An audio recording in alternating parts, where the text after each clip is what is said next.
Hi hello అండి. ఈరోజు ఈ వీడియోలో మన పాతకాలం నాటి ఉప్మా రెసిపీ అండి. ఇది చాలా తక్కువ ఇంగ్రీడియంట్స్ తోటి చాలా తక్కువ టైంలో సింపుల్గా ప్రిపేర్ చేసుకోవచ్చండి.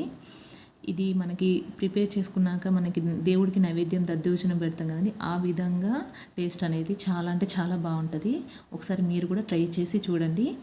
దీనికోసం ముందుగా మనం ఇక్కడ ఒక కడాయి అనేది స్టవ్ మీద పెట్టుకొని అది బాగా హీట్ ఎక్కిన తర్వాత దాంట్లోకి నేను ఇక్కడ ఒక గ్లాస్ వరకు ఉప్మా రవ్వ అనేది తీసుకున్నానండి. అది బాగా వేయించుకోవాలి. ఒక 5 మినిట్స్ అనేది అలా వేయించుకోవాలి. అది మంచి కమ్మటి వాసన అనేది వస్తుందండి. కొంచెం కలర్ కూడా చేంజ్ అవుతుంది. అలా కాస్త వేగిన తర్వాత దీంట్లోకి ఒక స్పూను జీలకర్ర అనేది వేసుకున్నాను. ఈ జీలకర్రతోటి కూడా ఇంకా చాలా దీంట్లో ఒక 2 to 3 ఇంగ్రీడియంట్స్తోనే మంచి టేస్ట్ అనేది వస్తుందండి. సో ఈ విధంగా బాగా వేయించుకోవాలి. ఖచ్చితంగా ఈ రవ్వ జీలకర్ర అనేది బాగా వేగితేనే మనకి ఉప్మా మంచి టేస్ట్ అనేది వస్తుంది. సో ఈ విధంగా వేయించుకున్న తర్వాత పక్కకు తీసేసుకోవాలి.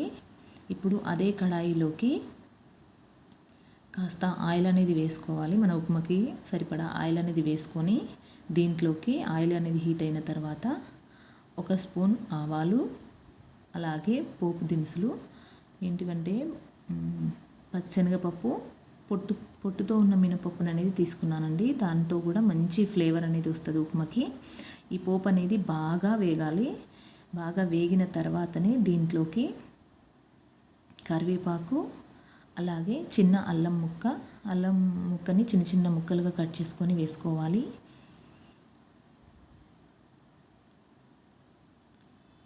ఇప్పుడు ఉన్న ఉప్మాలోకి టమాటా, క్యారెట్ ఇవన్నీ వెజిటబుల్స్ అన్నీ యాడ్ చేసుకుంటున్నాం కదా. ఇలా సింపుల్గా కూడా ఒకసారి ట్రై చేసి చూడండి, చాలా బాగుంటుంది.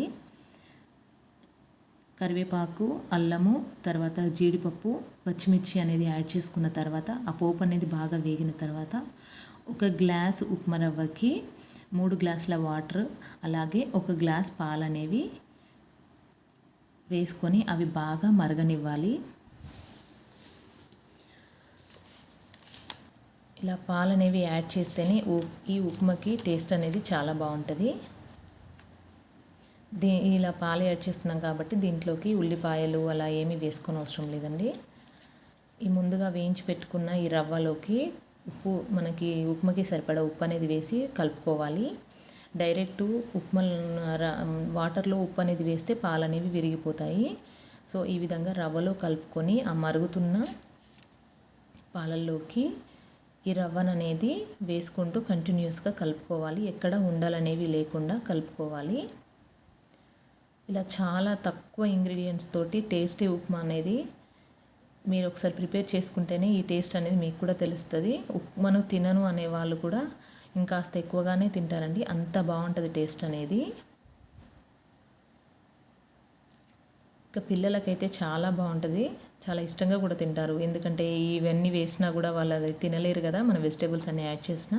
ఈ విధంగా కూడా చాలా ఇష్టంగా తింటారు. ఈ విధంగా ఒకసారి ఒక 2 to 3 మినిట్స్ అనేది ఉడికిన తర్వాత ఈ కన్సిస్టెన్సీలో ఉండగానే మనం స్టవ్ అనేది ఆఫ్ చేసుకోవాలి. దీంట్లోకి మీరు కావాలంటే నెయ్యిని కూడా యాడ్ చేసుకోవచ్చండి. నెయ్యి యాడ్ చేసుకుంటే కూడా చాలా బాగుంటుంది. చల్లారిన తర్వాత ఈ విధంగా ఉంటుంది. దీంట్లోకి కాస్త నెయ్యి వేసుకొని తింటే ఆ టేస్ట్ మాత్రం చాలా అంటే చాలా బాగుంటుంది. మీరు కూడా ఒకసారి ట్రై చేయండి. అలాగే ఎలా వచ్చింది ఏంటి అనేది నా కామెంట్ బాక్స్లో కామెంట్ చేయండి. అలాగే నా ఛానల్ని సబ్స్క్రైబ్ చేయండి. Thank you for watching.